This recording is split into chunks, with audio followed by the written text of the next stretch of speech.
Foi tão bonita a despedida que está me dando até vontade de ir embora. E ainda bem que eu não escutei nenhum amém. Viu, pastor Hélio? Efésios capítulo 4, verso 32.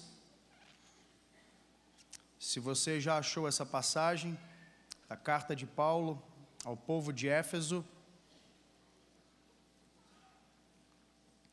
4, verso 32, se você já achou essa passagem, eu convido a fechar os seus olhos para termos mais um momento de oração. Santo e bendito Deus, ao abrirmos a Tua palavra nesse momento, queremos escutar a Tua voz falando ao nosso coração. Tu conheces, Senhor, a necessidade dos Teus filhos, a importância desse tema para a nossa vida espiritual, para a nossa felicidade e para o nosso gozo como cristão, Senhor. E humildemente suplicamos que o Senhor possa me usar a despeito das minhas limitações para falar ao coração de cada um desses Teus filhos nessa manhã, no nome de Jesus. Amém, Senhor. Amém. Efésios capítulo 4 e o verso 32, então.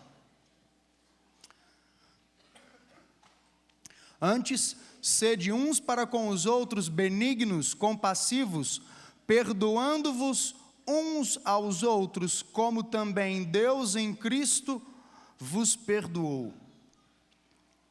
Aqui nós encontramos aquilo que é o título do sermão dessa manhã, o pedido impossível de Deus.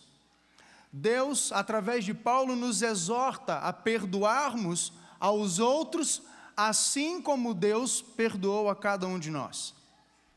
Mas antes de aprofundarmos um pouco mais essa ideia, eu gostaria de ilustrar. Eu vou fazer duas ilustrações. A primeira vai ser agora, do que significa o perdão. E para isso eu vou precisar de 2 voluntários. Vamos pegar alguém do coral. Lucas, você pode me ajudar aqui, por favor, Lucas? Deixa eu ver mais alguém. Eu preciso de 2 voluntários. Vocês não vão fazer nada, fiquem bem tranquilos, viu? E o outro pode ser o Alfredo, já que hoje é o dia mundial dos doadores, vamos comemorar essa data hoje no Espaço Jovem. Eu vou precisar Lucas de um lado, Alfredo de outro. Vem os 2 para esse lado aqui, por favor. Lucas, você prefere dar prejuízo ou tomar prejuízo? Nenhum nem outro. Não, mas você tem que escolher para a ilustração aqui. Dá o prejuízo. Você dá o prejuízo, né? Bom, consequentemente sobrou para você levar o prejuízo. Você tem dinheiro aí? Tem dinheiro aí? Você tem quanto? Não, tá pouco. Deixa eu te ajudar. Que esse negócio... E é o seguinte, você sabe que eu sou um pastor internacional, então vamos trabalhar com dólar.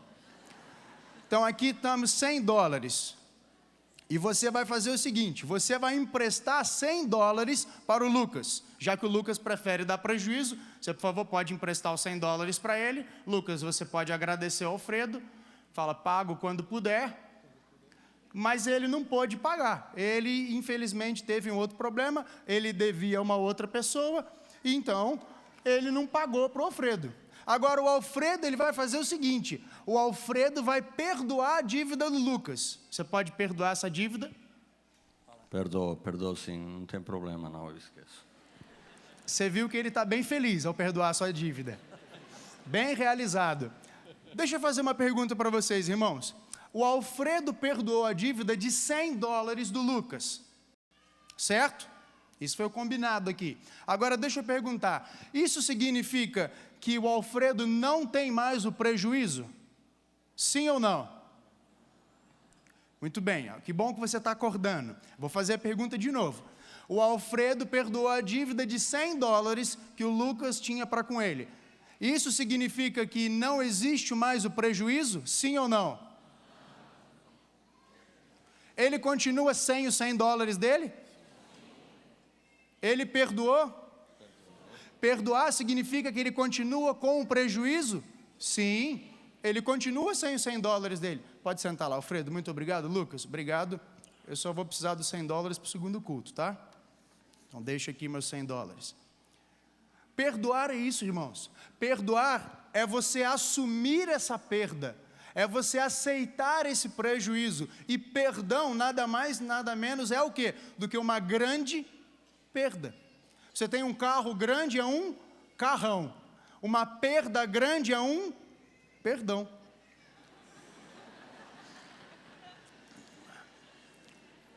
Mas é bem isso. É um prejuízo, você assume esse prejuízo, você assume essa perda, e isso significa que você perdoou. Aí eu pergunto para você, irmãos, sinceridade, quantos aqui perdoariam uma dívida de $100? Levanta a mão se você perdoaria uma dívida de $100. Quanta gente mentirosa, olha. Muito bem, vamos subir de $100, vamos subir agora para $500 ou R$1.000. Quantos aqui perdoariam com facilidade uma dívida de R$1.000? Você pode levantar a sua mão? Eu não sei se o número de mentirosos diminuiu ou de corajosos.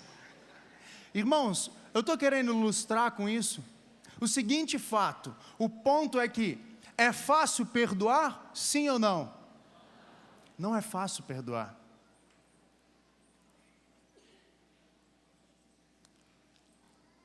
Perdoar custa. Independente da quantia, se é 10, se é 50, se é 100, se é 1.000, independente da quantia, quando você perdoa, você está assumindo esse prejuízo, você está assumindo essa perda, você está entendendo que você vai ficar sem aquilo. Eu tenho que dizer para você que isso é difícil, assumir essa dívida.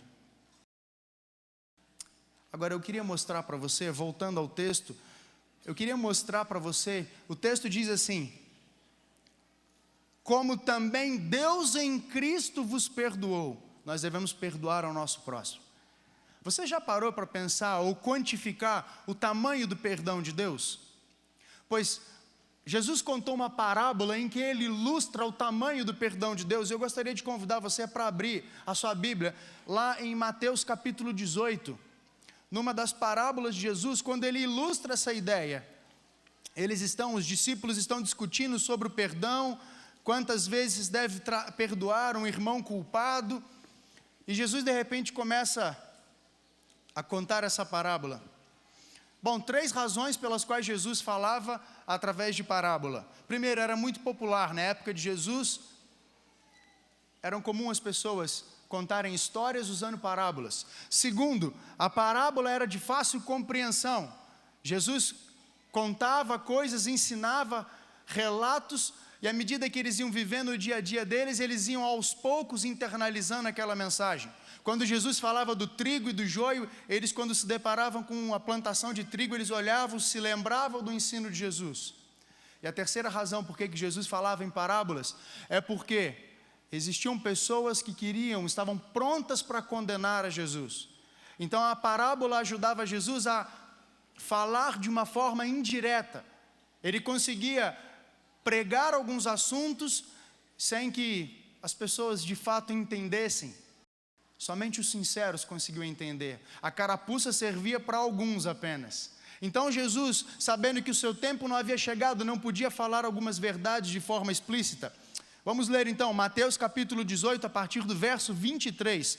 Preste atenção, porque Jesus começa a parábola já mostrando: por isso o reino dos céus é semelhante a um rei que resolveu ajustar contas com os seus servos.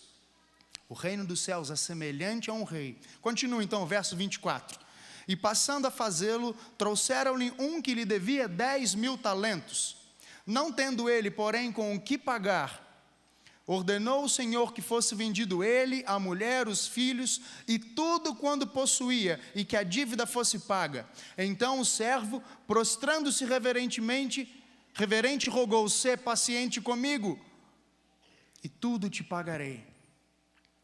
E o senhor daquele servo, compadecendo-se, mandou-o embora e perdoou-lhe a dívida. Saindo, porém, aquele servo encontrou um dos seus conservos, que lhe devia 100 denários, e agarrando-o sufocava, dizendo: paga-me o que me deves. Então o seu conservo, caindo-lhe aos pés, lhe implorava: sê paciente comigo e te pagarei. Verso 30. Ele, entretanto, não quis, antes, indo-se, o lançou na prisão, até que saldasse a dívida. Vendo seus companheiros o que se havia passado, entristeceram-se muito e foram relatar ao seu senhor tudo o que acontecera. Verso 32, então o seu senhor, chamando-o, lhe disse: servo malvado, perdoei-te aquela dívida toda, 10.000 talentos. Por que me suplicaste? Não devias tu igualmente compadecer-se do teu conservo? Lhe devias 100 denários? Como também eu me compadeci de ti? E indignando-se o seu senhor, o entregou aos verdugos, até que lhe pagasse toda a dívida. Verso 35, finalmente, assim também meu Pai Celeste vos fará, se do íntimo não perdoardes cada um a seu irmão. Pastor, eu entendi a história, a parábola. Um homem devia um valor para o rei, e o rei perdoa esse valor, e aí depois esse homem sai e encontra um colega dele, um companheiro dele, e esse companheiro dele está devendo para ele um valor e ele não perdoa esse valor. Mas vamos colocar na nossa moeda de hoje para a gente entender do que é que Jesus está falando. Qual era o tamanho do problema? Muito bem, um talento, eu vou precisar que você me ajude a fazer contas, viu? Porque o meu forte não é matemática não. É possível que eu tenha errado até com calculadora. Então vamos lá. Um talento, porque nós estamos falando aqui de 10.000 talentos e 100 denários. Vamos fazer as contas para ver quanto que isso equivale a hoje. Um talento equivale a 6.000 denários, certo? Certo. Eu pesquisei, isso está certo. Um denário equivale a um salário de um dia. Quanto que é um salário de um dia? Vamos pegar hoje um salário de uma diarista. Quanto que uma boa diarista cobra para cuidar da sua casa em um dia, mais ou menos? Só entendi o reais. O resto, mais ou menos o quê? De 30, 40, 50? 100? Sua diarista é cara, viu, Júlia? Bom, eu coloquei aqui 50 reais. Então vamos fazer bem democraticamente pelo meu valor. 50 reais seria um denário moderno. Então, vamos fazer as contas agora. Um denário moderno, 50 reais, vezes 6.000 denários, salário de 6.000 dias, nós chegaríamos a um talento. Quanto que dá então? 50 vezes 6.000, nós chegamos ao valor de 300.000 reais. Mas nós não estamos falando de um valor de um talento. Nós estamos falando de um valor de 10.000 talentos. Então agora você faz as contas, porque esse servo devia ao rei 10.000 talentos, ou seja, 300.000 reais vezes 10.000. Chegamos aqui número? Se eu não estou equivocado, nós chegamos ao valor de 3 bilhões de reais. Um servo vira para o seu rei, o rei fala assim, você está me devendo. Fala, pois é, eu te devo 3 bilhões. Senhor, tenha paciência comigo que eu vou te pagar os 3 bilhões. Sabem quantas vidas aquele homem ia conseguir pagar os 3 bilhões de reais? Nem 60 vidas até os 70 anos. E aí qual é a atitude do rei? Quer saber de uma coisa? Eu sei que você não vai me pagar 3 bilhões de reais. Mas eu perdoo a sua dívida. Não tem problema. Eu assumo o prejuízo. E se você, quando o Alfredo falou que perdoava a dívida aqui, você ficou assim, eu não perdoo não, $100? Não, $100 são $100. Saiba que existe um rei que perdoou a dívida do seu servo que era de 3 bilhões de reais. Tem alguém aqui que consegue ganhar 3 bilhões de reais em um mês? Você pode levantar a sua mão?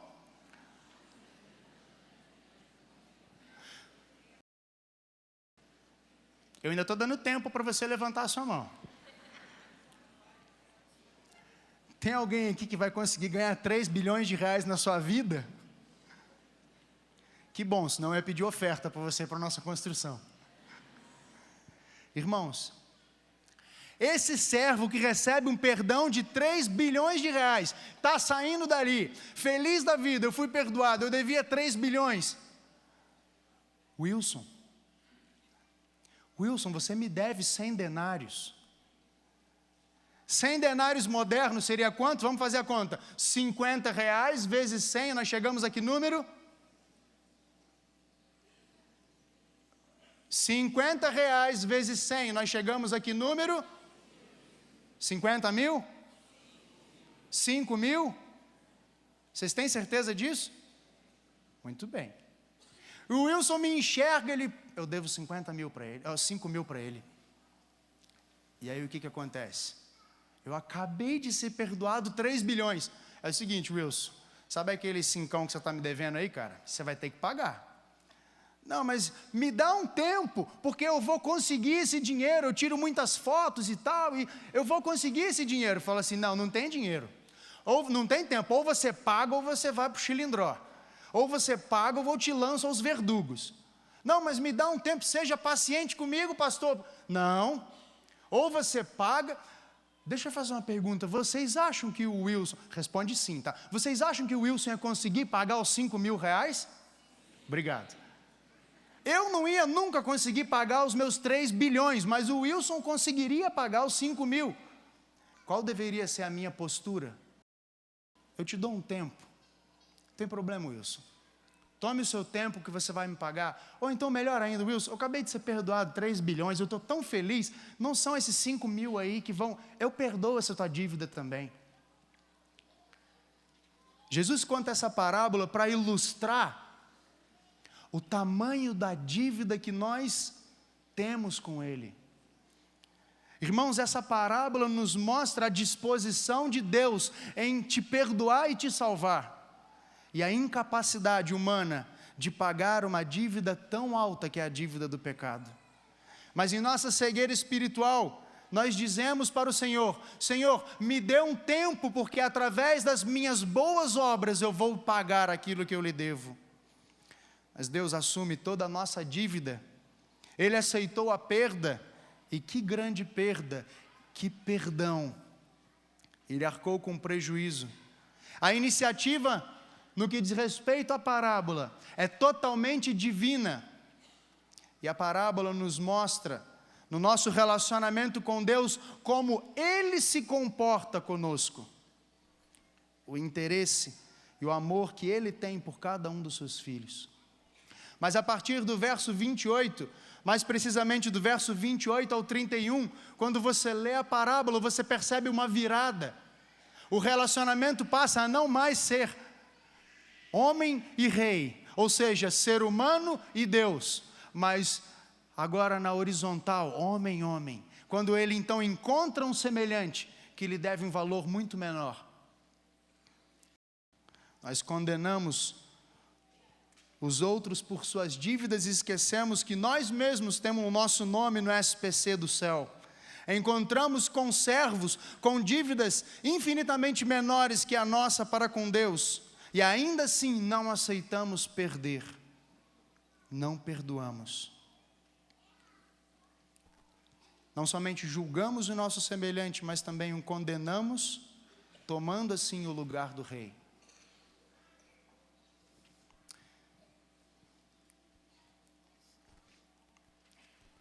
Queria que você prestasse atenção nessa frase. Tudo o que fazem conosco tem um valor ínfimo quando comparado ao que devemos a Deus.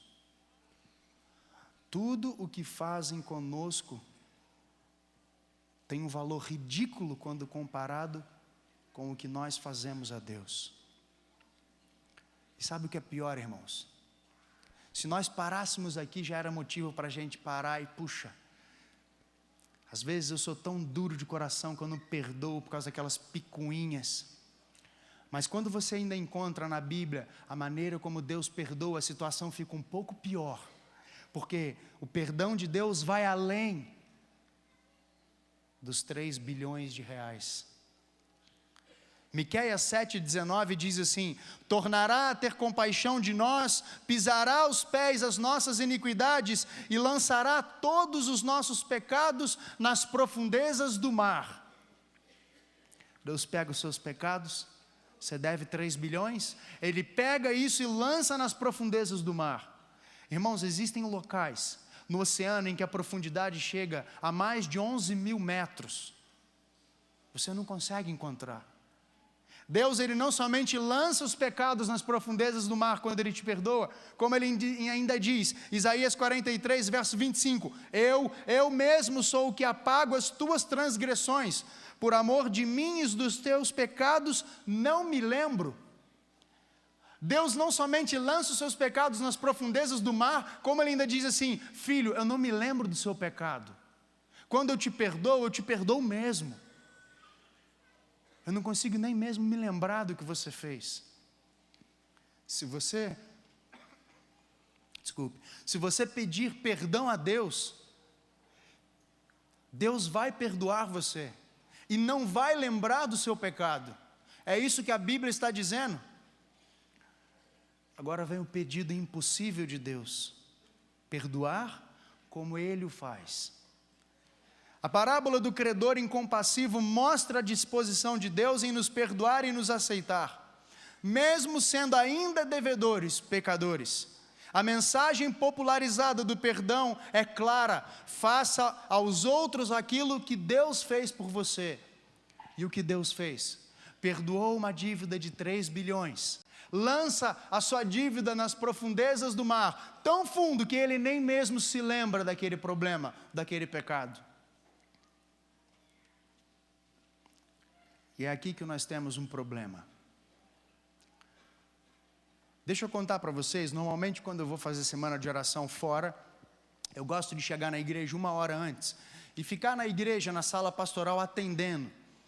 Às vezes tem alguém que quer conversar algum assunto que não quer conversar com o seu pastor local. E numa dessas semanas de oração que eu fui fazer fora, eu encontrei com um marido, médico, ancião da igreja, e ele estava exatamente com esse problema. A esposa o havia traído, a esposa teve um caso com um outro homem por quase 3 anos. E esse líder espiritual daquela igreja me buscou aquela noite e falou assim: pastor, eu já perdoei a minha esposa, mas eu não consigo esquecer. A minha esposa me diz que quem perdoa esquece, e se eu não esqueço é porque eu não perdoei de verdade. Pastor, o que é que eu faço para esquecer? Eu olhei dentro dos olhos dele enquanto ele chorava e falei assim: você nunca vai esquecer. Mas pastor, a Bíblia é bem clara quando você precisa de perdoar como Deus os perdoou. Você não vai conseguir esquecer. Perdoar como Deus perdoou, no sentido humano, não significa que nós vamos perdoar e esquecer. Você não vai. E aquilo, de certa forma, parece que foi trazendo um pouco mais de conforto para ele, à medida que eu fui explicando o que não significa perdoar. Eu queria ler para vocês: perdoar não significa aprovar o que foi feito com você. Perdoar não significa fingir que o mal nunca foi feito. Perdoar não significa que o pecado seja justificado e se torne de algum modo menos pecaminoso. Perdoar não significa fazer vistas grossas ou permitir que pisem em você, fingir que você nunca se magoou. Para os amigos, para os jovens, perdoar não significa que você deve restaurar o relacionamento da maneira que ele era antes. Se um amigo traiu a sua confiança, não significa, quando você o perdoa, que você deve voltar a ser amiguinho dele como você era antes. Não é isso que é o perdão que Deus quer de você. Perdoar não significa que as consequências negativas do pecado são anuladas. Deus não espera que você esqueça o que fizeram com você, mas que você aprenda a lidar com o que fizeram com você. Aqui vai a segunda ilustração. A primeira do perdão e a segunda. Quando eu era mais novo, eu não sei quantos tiveram esse privilégio de ter uma Caloi Cross Extra azul. Eu tive esse privilégio. Era quase 2 vezes maior que eu. Mas era o meu sonho. E num Natal eu ganhei uma Caloi Cross Extra azul. E como um jovem ousado que era, vou aprender a andar sem rodinhas. E a minha casa onde eu morava, na antiga casa da avenida, Ela tinha uma entrada para a garagem comprida assim, e eu me posicionei lá no final da garagem para eu ter uma boa reta, tirei as rodinhas, não preciso de ajuda de ninguém. Eu sou capaz de fazer isso. Crianças, não tentem fazer isso em casa sem a presença de um adulto. Tirei as rodinhas e fui. Conforme comecei a pedalar, e quem está aprendendo a andar de bicicleta sabe que quanto mais rápido, mais fácil.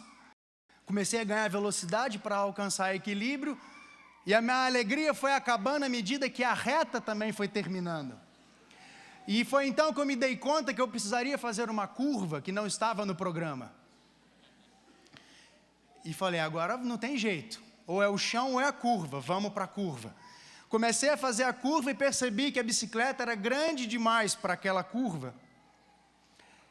E então quando eu fiz aquela curva, foi aí que eu comecei a voar. E eu voei tão bonito que eu bati com a minha cabeça num degrau que tinha de granito. Naquela época, eu chamava essa região aqui de Supercine. E para comprovar isso, a minha esposa achou uma redação minha da 5ª série em que eu falava desse acidente, que eu bati e abri o Supercine. Eu caí, conforme eu caí e bati a cabeça, já levantei, já não enxergava mais e só com um olho fui procurando ajuda. Chorando, entrei dentro de casa, meu pai estava ao telefone com um amigo dele chamado Luiz Ribeiro. E eu só lembro dele falando assim, agora não dá, tchau. Saiu correndo, desligou na cara do Luiz Ribeiro, entrou no carro, minha mãe, eu e meu pai, e fomos até o prontil. Chegamos no prontil, não dava para me atender ali, me levou para um outro hospital. Quando, então, eu fui ser atendido, meu pai passou à frente de todo mundo, porque eu estava lá chorando, me esvaindo em sangue. E aí, quando chegou a hora, eu lembro, falei assim, agora, pai, o que vai acontecer? Eu falei, não sei, fica com ele, Tânia. E meu pai saiu, e me deixou com a minha mãe, porque ele não podia ver a agulha. Eu chorei tanto antes, que quando chegou na hora de levar ponto, eu fiquei calmo. Levei pontos. Irmãos, perdão é isso. Você não está entendendo nada, mas deixa eu te explicar. Eu me lembro de todos os detalhes do acontecimento. Eu me lembro a cor da minha bicicleta, eu me lembro da curva, eu me lembro de eu voando, eu lembro de eu chorando, eu lembro de meu pai desligando o telefone. Eu me lembro com quem meu pai estava conversando ao telefone. Mas hoje, o que eu tenho em mim é só uma cicatriz. Não dói mais. Isso daqui não me afeta mais. Eu lembro de todos os detalhes, mas isso não interfere na minha vida. Já cicatrizou. E talvez você, quando vai perdoar alguém, você fique se martirizando, se cobrando. Eu preciso de esquecer, eu preciso de esquecer. Você nunca vai esquecer. Mas você precisa de limpar a ferida. Você precisa de começar o processo de cicatrização. Para então você um dia passar a mão, bater e não sentir mais dor. Você vai poder contar aquilo que você sofreu. Mostrar as marcas que o pecado trouxe, que o mal que alguém fez em você, trouxe para a sua vida. Mas isso não afeta mais você. É esse tipo de perdão que Deus espera de você. O que de fato é perdão?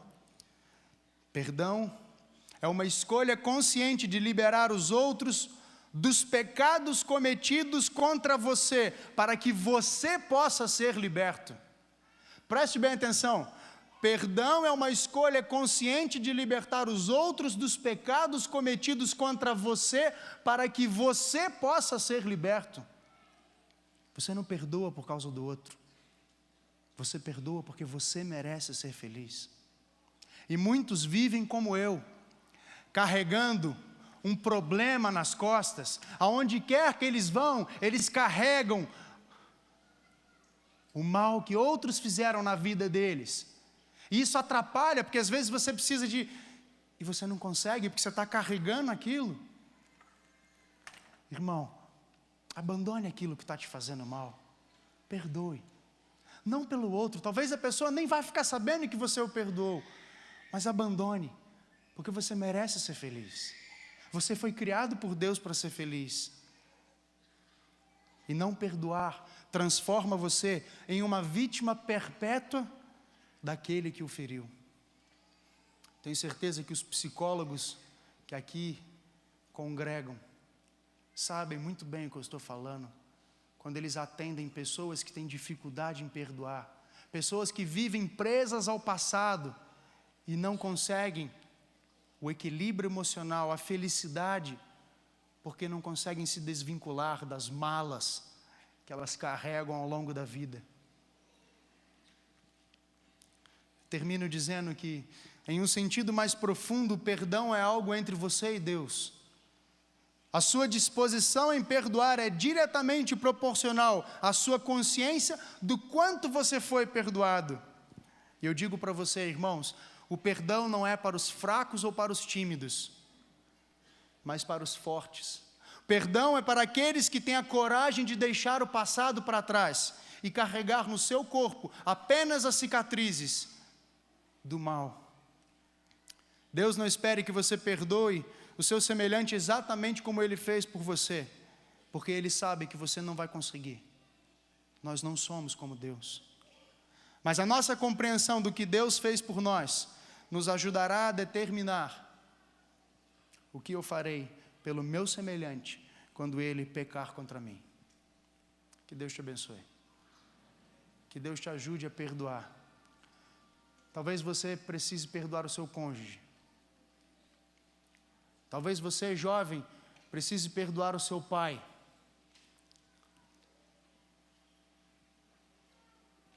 Talvez você precise perdoar o seu filho. Queria que nessa manhã você saísse daqui com esse propósito no seu coração. Abandonar a mala. Abandonar aquilo que fizeram de errado contra você. Para você poder ser feliz. Que Deus te abençoe.